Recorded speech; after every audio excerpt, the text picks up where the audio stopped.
معروف پاکستانی ہندو ڈائریکٹر نے اسلام قبول کر لیا۔ ان کو یہ خیال کیسے آیا اور انہوں نے اپنا اسلامی نام کیا رکھا ہے، بتائیں گے آپ کو آج کی اس ویڈیو میں۔ پاکستان شوبز انڈسٹری سے وابستہ ہندو ڈائریکٹر پرمیش اڈیوال نے گزشتہ ہفتے اسلام قبول کیا۔ ڈائریکٹر پرمیش اڈیوال کا تعلق ہندو مذہب سے تھا، تاہم اب انہوں نے اسلام قبول کرتے ہوئے عمرے کی سعادت بھی حاصل کی، اور پرمیش نے اپنے انسٹاگرام پر مسجد نبوی صلی اللہ علیہ وآلہ وسلم سے اپنی عبادت کرتے ہوئے ویڈیو بھی جاری کی اور دائرہ اسلام میں آنے سے آگاہ کیا۔ پرمیش کی جانب سے انسٹاگرام پر شیئر کی گئی ویڈیو پر عاطف اسلم کی قوالی تاجدار حرم لگائی گئی ہے، جبکہ ویڈیو میں پرمیش کو عقیدت و احترام سے ہاتھ باندھے بھی دیکھا جا سکتا ہے۔ ڈائریکٹر پرمیش نے انسٹا سٹوری پر مدینہ منورہ سے لی گئی تصاویر بھی شیئر کی، جو دیکھتے ہی دیکھتے سوشل میڈیا پر وائرل ہو گئی، جس پر شعبہ ستاروں کی جانب سے مبارکباد دینے کا سلسلہ بھی جاری ہے۔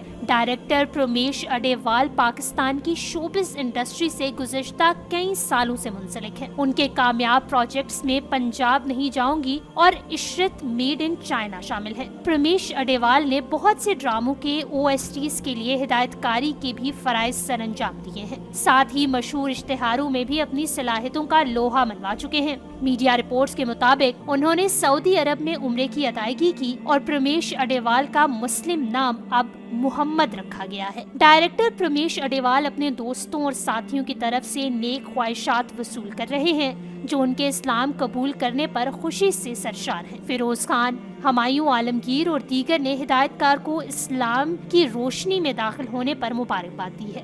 سوشل میڈیا پر مداحوں کی جانب سے بھی پرمیش کو سراہا جا رہا ہے۔ ایک مداح کا کہنا ہے کہ ان لوگوں کے برعکس جو پیدائشی طور پر مسلمان ہوتے ہیں، پرمیش اڈیوال جیسے افراد سب کچھ جاننے کے بعد صحیح معنوں میں اسلام قبول کرتے ہیں۔ خیال رہے کہ انٹرٹینمنٹ انڈسٹری سے لوگوں کا اسلام قبول کرنا کوئی نئی بات نہیں۔ گزشتہ برس بھارتی اداکار ویوین ڈسینا نے اسلام قبول کیا تھا۔ اداکار کا کہنا تھا کہ وہ 2019 سے اسلام پر عمل کر رہے ہیں۔ انہیں دن میں 5 وقت کی نماز پڑھنے کے بعد سکون ملتا ہے۔